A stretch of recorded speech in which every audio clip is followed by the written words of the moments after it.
J. Cole saw it coming. Wait, are we really gonna drop this album? And we live, ladies and gentlemen. 2014 November? How is this album associated with 2014 besides the title when it literally came out end of the year? I didn't even know that. This is like one of my favorite albums of all time. It came out in November. Out of the blue, with absolutely no single promotion whatsoever. No promo, you go out and you get it. We have a new J. Cole album. J. Cole, man, Fed 9, what up? What's the plan? I had to come to grips with myself that it might flop. I Not didn't true know. though. Did he didn't have, well, I guess technically he didn't have promo, but I mean he signed to what is it, Rock Nation. It's like one of the biggest record labels. If no Nigga, singles and push no it. promotion would be a risk. So I had to tell myself, Talk shit on it. yo, this album could potentially come out and sell terribly. Is that worth people hearing it, experiencing it at one time?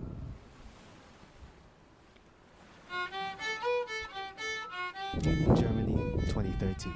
This is also a 4-month video. On the tour bus looking at the calendar, J. Cole came up with the concept of his Before the fall upcoming off. album. I wrote it as if it was a soundtrack to a movie that only exists in my head. This'll all be mine? That is true. I feel like 2014 Forest Hills Drive is one of his best albums, if not his best. But you know what's up there as well? For Your Eyes Only. That's like one of the... That's niche, because I feel like that album... It has hits. I don't care what anyone says. But it's more like deeper songs. So it's like not the average fan's gonna listen to it. But the reason why both of those albums are his best is because it has a cohesive story that goes through the whole thing. 2014 is him going through him living in Fayetteville. And then For Your Eyes Only is his friend living through it in even more worse ways, which is he kind of hits on it in...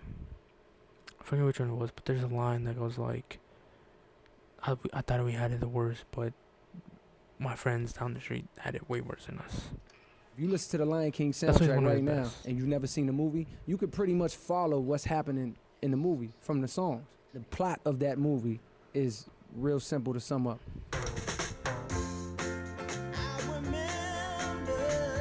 Small town kid, he got dreams to be a movie star.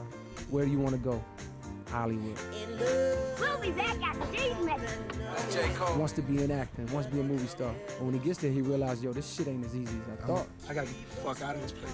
He can either lose it, slip, and just become one of them, just satisfied with that life, lost, but he catches himself, and he learns, nah, this ain't real. There's something better. It's something better, this ain't real. And that something better was right where the fuck I just came Like from. the Lion King. 2014 Forest Hills Drive. We But moved to that Forest Hill. album has one of the most iconic album portrait, like not portraits, album photos. When you see it, you just know it. The shoes, the way that the filters are, even like, it's just a roof house. What the fuck? Like it's him on the roof. Drive, which was like, you know, that shit was a mansion to me. Green grass, you know, trees, nice driveway, there's a carport. Where's the white Fell picket in love fence? Rapping in that house. I fell in love with the That is art of crazy. rapping 2014. in that house. I was 12 years old. I had a cousin from But Louisiana, that's and he Dude, like, I kind of believe in like destiny, cause like weird stuff like that happens. He was born in like the 80s, and he was able to make his dreams to the point where he was able to make an album by 2014, and he lived in that address. That was 2014. Like, you can't tell me that's not destiny. came up to North Carolina for the I'm summer. joking. He used to freestyle a little I mean, bit. it could be. And he was really just joking around, like, you know, he Could be. wasn't serious about it, but I thought he was serious. I was like, oh man, that's dope. Like, man, teach me how to do it. That's when I really started to get serious with it. At the age of 14, Cole won a local rap cipher, and at the age of 15, started producing beats on his own. 'Cause That's he couldn't crazy. really You find were beats anywhere. performing That's when I at really started to get serious 14. with it. At the age of 14, Cole won a local rap cipher. Bro, how tall is this motherfucker? This motherfucker's 6'4". He looks like he's 5'8" in this picture. But 14 And performing. at the age Bro, when I was 14, I was I was rhyming. I was writing rhymes in my notebook. I wasn't performing. This is To 15, started producing beats on his crazy. own because he couldn't really find beats anywhere else. Graduation came. Bro, I and it don't was time- understand how these shits work. I don't understand how people even program these beat machines. I watched Wu-Tang, American Saga, and that one RZA, not Riz, fuckhead. RZA steals one of these motherfuckers.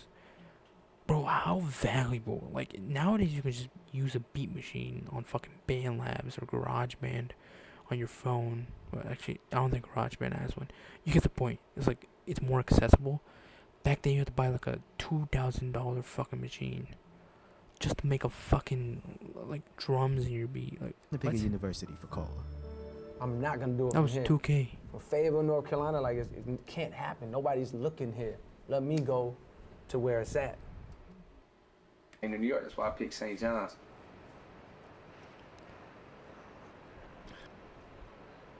Wait, what? Go to where it's at. So that's why I came to New York. That's why I picked St. John's. Flamenco attended St. John's University from 2003 to 2007. Damn. It was before I was born. With one mixtape and no record deal on the way, it was looking bleak. Jay-Z, I got a for few cool. projects that I'd like to get you on. It took him If you're not scared. 7 years. I had been getting the word that, you know, that he wanted to meet with me. He had heard lights, please. I guess Jay was like, man, Lights, please. bring him on, man, bring him here. I always say I didn't believe it first. I'm like, yeah, whatever, you know, if Jay-Z wants to meet me, cool. I believe when I see it. And then one day, you know, I got a call. He's like, yo, today's the day, Jay want to meet you. So I left my job. I ran to the city, man. When the meet was over, the vibe was so good that I had a pretty good feeling. Like, he didn't even say anything. He was just like, yo, you know, it was just one of those, he left it hanging. It was perfect but I had a timing, feeling, whether I knew it or not, I had a feeling that's too. Rock Nation was forming. It's kind of perfect timing. what it was going to be.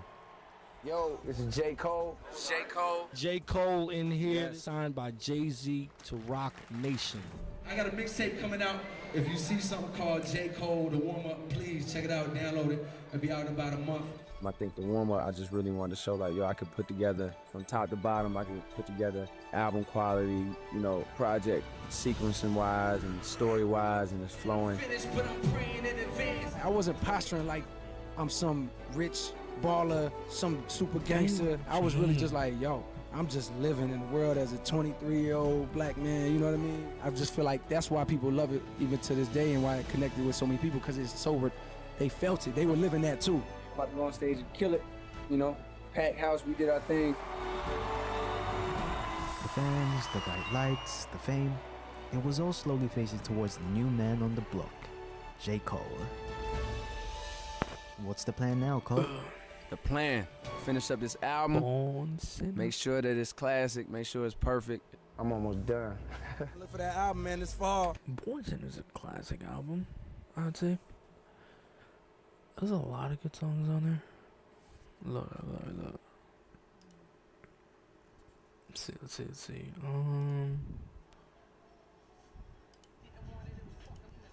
I don't know that one. You know what I'm saying?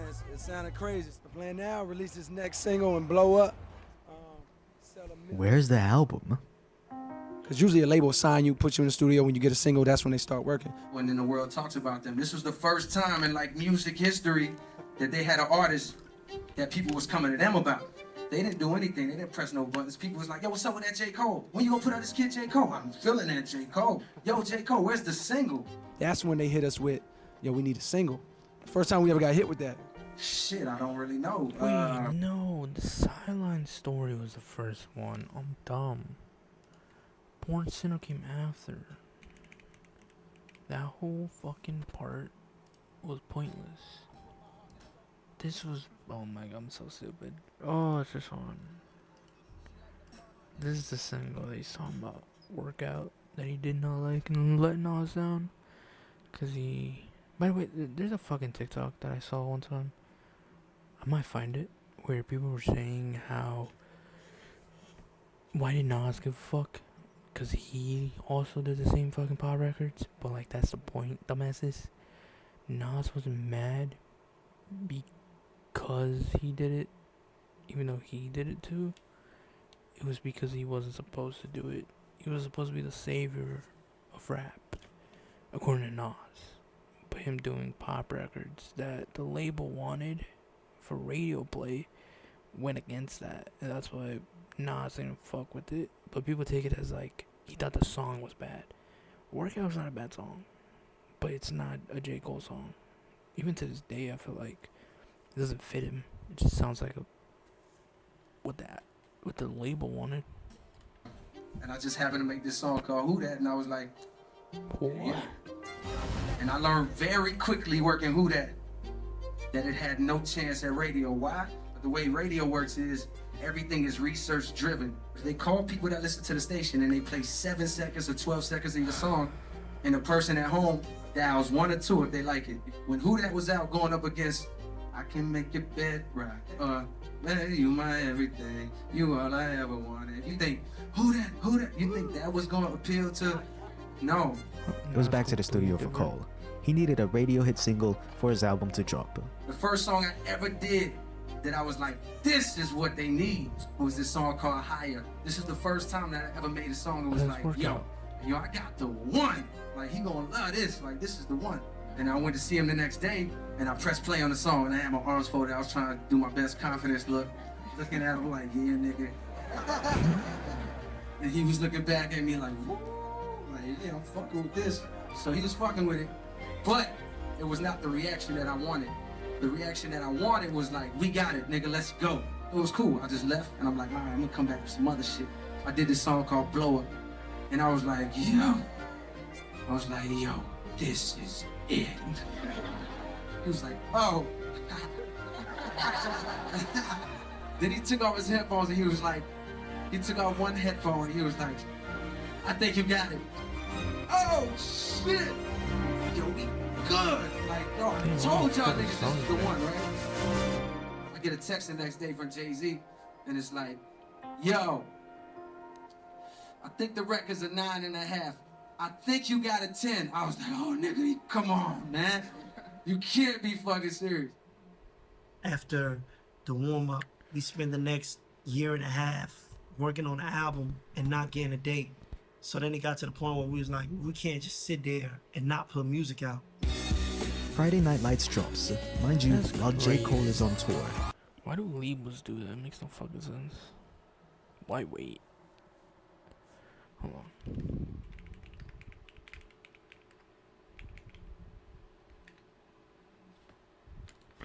This is AI, I don't give a fuck.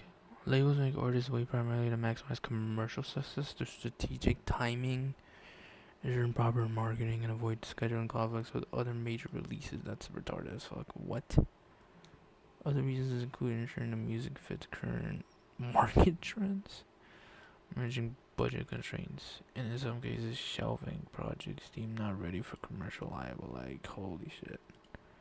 You're in the music business, bro. It's so retarded. This era of mixtape Cole was a wave. The shows sold out, the fans roaring, the music spreading across the country like wildfire. He was speaking for me, I guess you can say that. He was saying things that I could relate to. Someone who can actually rap, finally. Too deep for the intro. It's crazy. I think it's like really talented. If they don't know your dreams, then they can't shoot them down. I don't have a single, and the next 6 months of my life was like literally hell. Literally. Yeah. Throughout all of that, towards the end of all that, there was a diamond in the rough. There was like a shining moment for me. One night I was in this hotel room. Oh shit, did I just hear that nigga go, do, do, do, do, do, do. Oh shit, no, I already know what I'm gonna do. Ran, grabbed my laptop, looped it up, made a rough version of the beat right there. And by the time I got back to New York, a few days later, I had workout.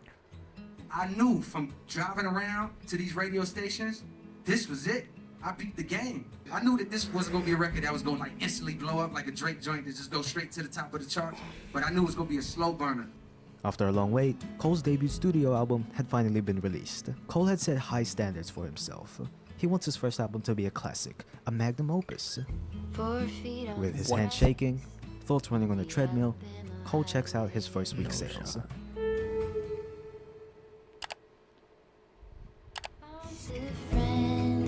thank you very much to everybody. Number one album in the country, cannot believe it. And I promise you the next one. 2011. Let's get it.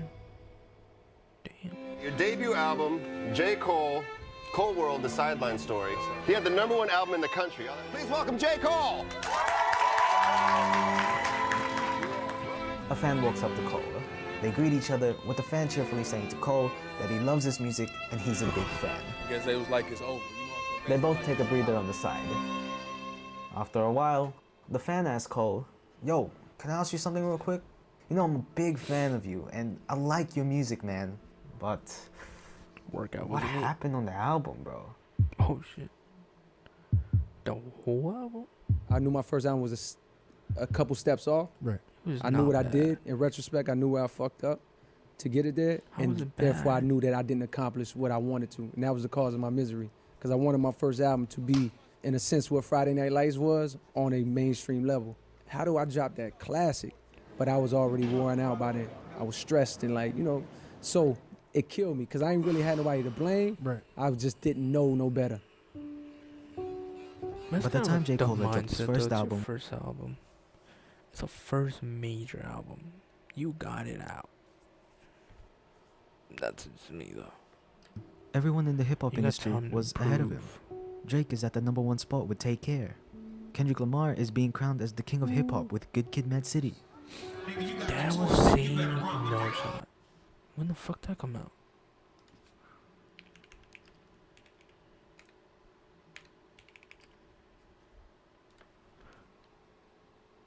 This is 2012. No way you released in fucking November, because... Oh wait, no. September. It's a year difference. There's no way it mattered that much. Cole was almost being left behind. There's a mentality that I had that was never shaken, and it was quiet. It wasn't outspoken. It was a quiet. It was all in here. And now I'm dealing with a mindset that I never had to deal with before, which is like fighting all these negative thoughts. Self-confidence kind of shattered. For me, it was like, oh, the Grammys, they not fucking. The such and such magazine, or this, boom, boom, boom. Why I'm not up here? You know what I mean? This is quietly what was happening in my mind. On paper, if I would have showed the 14-year-old version of me what I had accomplished, if I could go back in time and be like, bro, look what you just did. The 14-year-old version of me would be like, what? Like, I knew it, you know what I mean? But the actual, you know, at that time, 28-year-old version or 29-year-old version was not feeling like, was not feeling good, you know what I mean? It was not feeling... Wait, 29? 28-year-old version or 29-year-old version was not feeling like, was not feeling good, you know what I mean? It was not feeling... Might be different. It wasn't enough appreciation and recognition. 29 first album? What the fuck? Yo, times are different. Wow. That fucking 18-year-olds making albums nowadays. What the fuck? I think most artists nowadays are like in their early 20s. I don't think there's any that aren't mainstream artists or even close to 30. What the fuck? Even above 25. The only one I can think of is like a pop artist.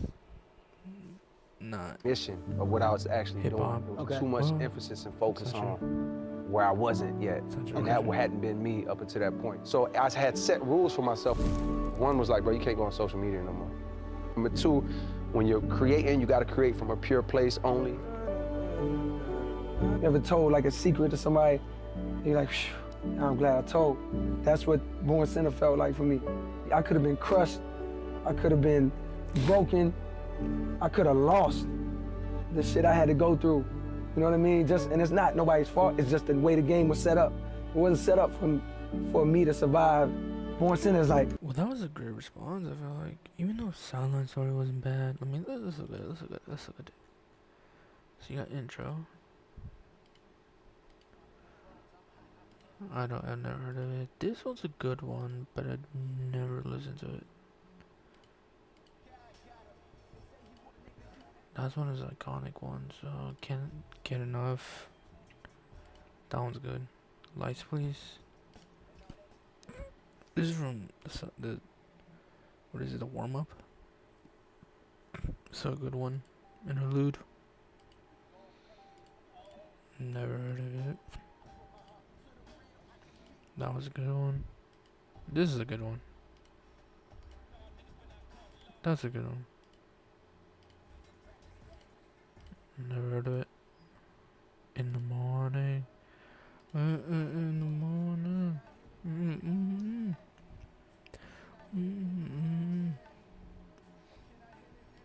That one's good. That one's good. Lost Ones. Wait.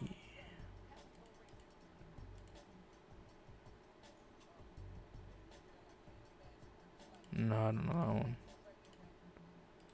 This one's good as well. Nobody's perfect. Let me see. Elliot. Never Told. Oh my god, you can't even hear it. I'm retarded. On the door, you drive her home, Pete, like an episode while we cheat. I never know. It's a nigga right now somewhere. He at the table with a bowl of Applejack, and he's reading the back of the Never heard of it. Let these words be my Rogers. Oh, that's good. Game for some nookie, I'm trying to. Never heard of it.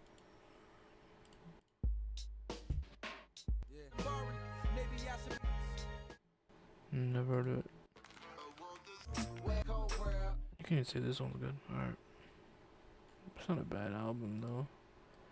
But this was a good bounce back. You know, some of these I've never heard. But there was good ones. So I've never heard this album. And some of these I know. This one I've heard of it. I've probably heard Nobody's Perfect. Probably never heard of these. Oh, that's me like y'all could have got me, and I'm telling. It's like 6, 7 a.m., maybe even 8 a.m. I'm in the studio listening to the album, and I could not believe, like, it's almost like I'm hearing it for a fan, like a fan for the first time. As soon as Born Sinner came on the last song, I started crying. Grateful tears, and also unbelievable tears, like, damn, I really did it. Like, I beat the shit, like, I beat y'all niggas. You know what I mean? Like, I could have been crushed. I could have been broken. I could have lost. The release of Born Sinner, even with the commercial success it reached, didn't detract his doubters away. However, Born Sinner was a stepping stone for Cole to stop reaching radio and make an important decision. Is it the money? Is it the fame? Is it the accolades? Is it the comfort? Is it the impact? What are you doing it for? I was on tour. All of it. And I looked at the date and I was like, oh man, I know New Year's is about to come. And I was like, yo, it's crazy. It's about to be 2014. Oh, see? That's insane. This is it. That's insane. That's insane. This is the year you buy the house back. That's the Full name of the circle. album. This is boom, boom, boom, boom. I knew it. Am I ever gonna get there? It was over from that day forward. Like, That's insane. I was right over there. Am I ever gonna get there? This was just me being a well-fed artist who just wants to create. That was the difference. There was no attachment or expectations of any type of success. I let that shit go. If this shit flop, it's cool. I don't give a fuck. Am I ever gonna get there? I already achieved some shit that I set out to achieve. This is the first time I wasn't waiting on the first week numbers to feel like, okay, we did it. Now it's like, nah, I know we did it. The numbers, whatever they are, is just like icing on the cake. That's a good mindset. I won already in my mind. Like, yo, I came through with this title, with this concept. It was given to me. It was, and it came. That's art. It's fucking art. Together perfect, and I made the album that I'm so excited and ecstatic about to like give to the world. Woo! Final numbers on Hits Daily Double, baby. What is that? I've seen this video before. 361, 120. Woo! Hey! Hey! Shattered the game, baby. The first week. That's his best album. That's his best body of work. It crossed generations. He makes it so easy to relate to him. It gave you hope, you know, if you're trying to get, no matter what you're trying to do, it just gave you that hope. This guy's gonna be a certified legend. Finally. Can y'all believe that shit? This is what people want. An interviewer asked Cole, are you concerned about legacy? I was, absolutely. 2 to 3 years ago, I was all about, yo, I wanted to say this, compare me to such and such, boom, boom, boom. I feel like now, I'm like a grown man. you know what? Like, I don't give a fuck. And I don't really know the answer to that question, and I don't really care to, like, answer it. Like, it's not important to me no more. My name's J. Cole. Yes, Fuck, gonna drive a Honda Civic. You don't know me now, but The Honda Civic, what the hell? If they don't know your dreams, then they can't shoot them down. Yo, we good. Yo, I told y'all niggas this was the one. I beat y'all niggas. What the f? There's a 180 for this fucking video for that. Holy shit. Just want love. Cool. Look at what he gave to the world. Nobody's perfect. And you're only human. Appreciation. It don't sound big, but it's big. Life could be both beautiful and ugly, depending on how you look at it. I decided to appreciate what I got and the relationships that I do have and putting value on these things. That's the answer. Appreciation is everything. Appreciation and reflection go a long way. What a video. Alright, like, subscribe. Links down below for the video.